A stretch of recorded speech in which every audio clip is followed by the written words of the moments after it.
और अब खबरें तफसील से। कर्नाटक कानून साज काउंसिल की 25 नशिस्तों के लिए आज इंतखाबात का ऐलान किया गया है। मरकजी इलेक्शन कमीशन ने इंतखाबात का ऐलान करते हुए शेड्यूल जारी किया है। 10 दिसंबर को वोटिंग और 14 दिसंबर को वोटों की गिनती अमल में आएगी। 75 रुकनी कर्नाटक कानून साज काउंसिल में 25 अरकान की मियाद 5 जनवरी को मुकम्मल हो रही है। कांग्रेस के 13, बीजेपी के 6, जेडीएस के 5 और 1 आजाद रुकन काउंसिल की मियाद मुकम्मल हो रही है। 20 मकामी इदारों के अरकान 25 उम्मीदवारों को कानून साज काउंसिल के लिए वोटिंग के जरिए मुंतखब करेंगे। बेंगलुरु की डॉक्टर हलीमा यजदानी ने टेलीमेडिसिन के शोबे में नुमायां खिदमात अंजाम देते हुए दिल्ली तक अपनी पहचान बनाई है। दिल्ली के वजीर आला अरविंद केजरीवाल समेत कई अहम शख्सियात ने इस मुस्लिम खातून की खिदमात की सताइश की है। एक रिपोर्ट देखिए।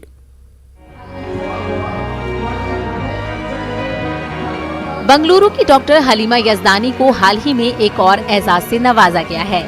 टेलीमेडिसिन में हलीमा यजदानी की खिदमात का एतराफ करते हुए उन्हें कर्नाटक एक्सीलेंस अवार्ड से नवाजा गया है। कोरोना के दौरान डॉक्टर हलीमा ने mercy mission, emergency response team और स्टेपॉन प्रोजेक्ट के तहत मुफ्त तिब्बी खिदमात अंजाम दी हैं। तकरीबन 5000 मरीजों का इन्होंने इलाज किया है।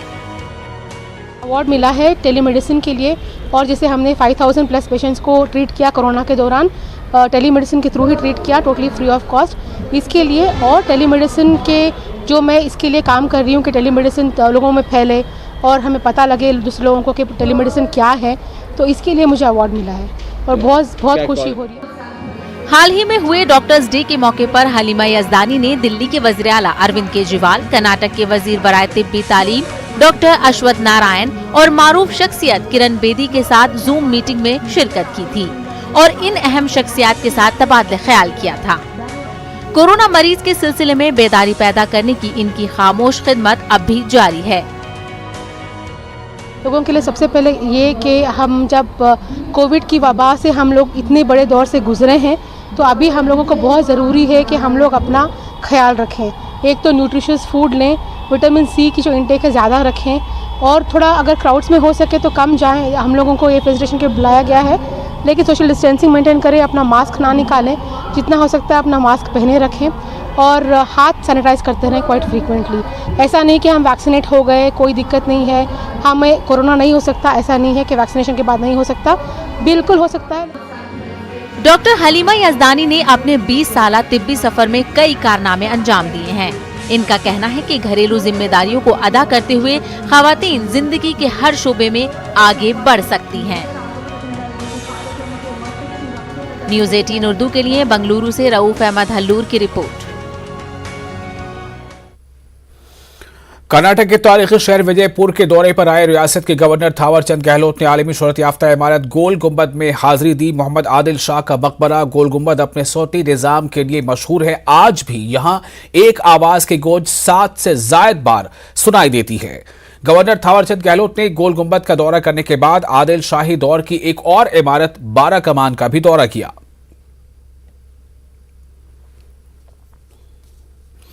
शायर मशरिक अल्लामा इकबाल की यौम पैदाइश के मौके पर पूरी दुनिया में आज जोशो खरोश के साथ आलमी यौम उर्दू मनाया जा रहा है। कर्नाटक के यादगीर जिले में भी अंजुमन मुहिब्बान उर्दू के ज़ेरे एहतमाम उर्दू मीडियम हाई स्कूल में यौम उर्दू मनाया गया और अल्लामा इकबाल को खिराज अकीदत पेश किया गया। पेश है एक रिपोर्ट। कर्नाटक के यादगीर शहर की अंजुमन मुहिब्बान उर्दू का शुमार रियासत की मारूफ अदबी तंजीमों में किया जाता है। अंजुमन की जानिब से नहायत ही जोशो खरोश के साथ यौम उर्दू मनाया जाता है। अंजुमन के जिम्मेदारों ने जारी साल जिले के एक छोटे से गांव कड़ीचोर में वाक़े उर्दू मीडियम हाई स्कूल में शायर मशरिक अल्लामा इकबाल की पैदाइश मनाने का फैसला किया, ताकि छोटे से गांव से ताल्लुक रखने वाले उर्दू मीडियम के तलबा की हौसला अफजाई हो सके। प्रोग्राम की सदारत अंजुमन के सदर और मारूफ शायर डॉक्टर रफीक सौदागर ने की। इस मौके पर मजलिस तामीर मिल्लत यादगीर के सदर एडवोकेट काजी इम्तियाजुद्दीन सिद्दीकी और मारूफ शायर खादिम अजहर ने शिरकत की। आपने प्रैक्टिस यानी बाहैसियत वकील अपने कैरियर का आगाज किया, फिर उसके बाद बाहैसियत लेक्चरर आपने अपनी खिदमात को जारी रखा। तो इसी तरह से अल्लामा इकबाल में अल्लाह ताला ने खुदादार सलाहियतें उन्हें अता की थी, तो अपनी शायरी का आगाज भी खुव्वत इस्लाम नामी एक सोसाइटी लाहौर में मौजूद थी, तो तो उस क़ुव्वत इस्लाम सोसाइटी के बैनर तले आपने अपनी शायरी का आगाज किया, इस्लाम के ताल्लुक से अपना फलसफा पेश किया।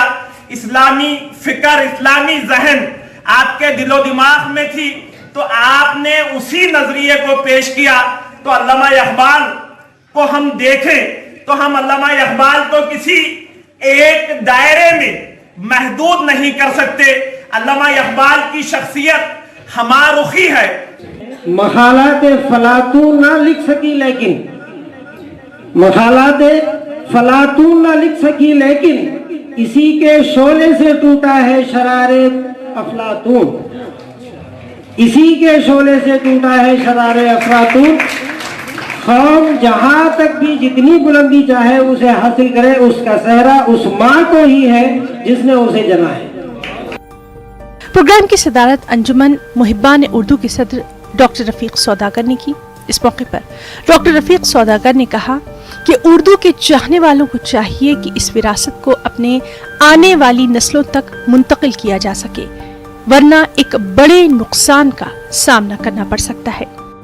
9 नवंबर यौम उर्दू शहर यादगीर में मनाते हैं, तो हम इस साल अलहदा से एक कस्बा है यादगीर तालुक़े का कड़ेचुर, उस मुकाम पर आकर आज हम हाई स्कूल उर्दू मीडियम कड़ेचुर में आज ये प्रोग्राम किए हैं।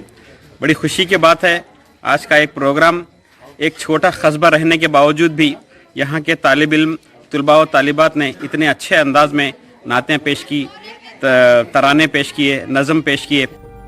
इस मौके पर स्कूल के हेडमास्टर नागराज नायक भी मौजूद रहे। अंजुमन के सेक्रेटरी सैयद साजिद हयात ने निजामत के फराइज अंजाम दिए। न्यूज़ 18 उर्दू के लिए रायचूर से सैयद नसीम अशरफ की रिपोर्ट। अक़लियती तलबा स्कॉलरशिप की स्कीमों से फायदा उठाएं। हर साल की तरह इस बार भी मरकजी वजारत अक़लियती उमूर ने स्कॉलरशिप की स्कीमों का ऐलान किया है। प्री मैट्रिक स्कॉलरशिप की आखिरी तारीख 15 नवंबर है, जबकि पोस्ट मैट्रिक और मेरिट कम मेंस स्कॉलरशिप की आखिरी तारीख 30 नवंबर है। बेंगलुरु में करियर कंसल्टेंट अमीन मुदस्सर ने कहा कि स्कॉलरशिप के लिए दरख्वास्त देने का अमल आसान बनाया गया है, लिहाजा तलबा इसका फ़ायदा उठाएं। पहली चीज़ जो है, जो इस बार का प्रोसीजर है उसमें आपको अपना फॉर्म पूरा ऑनलाइन भर्ती करना होगा और ऑनलाइन भरने के बाद उसका प्रिंट आउट निकाल के आपको अपनी ही स्कूल में और अपनी ही कॉलेज में सबमिट करना होगा। ये बहुत ही अच्छी चीज़ हुई है, क्योंकि इससे पहले काफ़ी परेशानी होती थी बच्चों को, क्योंकि उनको जाके अपना फॉर्म जो है ताल्लुक ऑफिस में या डिस्ट्रिक्ट ऑफिस में सबमिट करना होता था, लेकिन अब जो है ये परेशानी कम हो चुकी है। दूसरी चीज़ जो है, जो पोस्ट मैट्रिक और मेरिट कम मींस के बच्चे हैं उनके लिए एक बोनाफाइड सर्टिफिकेट बोल के एक सर्टिफिकेट निकलता है, जिसको फिल करके वो भी सबमिट करना है, अपलोड करके सबमिट करना है।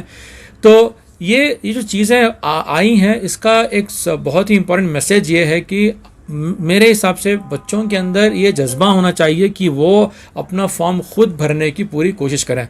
मैं तमाम minority communities, Muslims, Christian, Sikh, Buddhist, Parsi जो माइनॉरिटीज़ कहलाते हैं, उनसे अपील करना चाहता हूँ कि इस स्कॉलरशिप को डेफिनेटली अप्लाई करें, क्योंकि अप्लाई करने से क्या होता है कि सेंट्रल गवर्नमेंट में अगर आपका सिलेक्शन हो गया तो आपको सेंट्रल गवर्नमेंट से पैसे मिलेंगे, अगर वहाँ से फिर सिलेक्शन नहीं हुआ तो स्टेट गवर्नमेंट का जो SSP स्कॉलरशिप है वहाँ। कर्नाटक के साबिक वज़ीर आला सिद्धारमैया अरब लिबास पहने हुए दिखाई दिए। जी हां, सिद्धारमैया कल शाम मंड्या शहर आए हुए थे। यहां उन्होंने कांग्रेस के मकामी लीडर मनोवर खान के घर का दौरा किया। इस मौके मनोवर खान और कांग्रेस के कारकुनों ने तहरीत के तौर पर सिद्धारमैया को अरब लिबास पहनाया। मौजूदा अपोजिशन लीडर सिद्धारमैया ने हंसी खुशी अरब पोशाक पहनकर तहनीत कबूल की।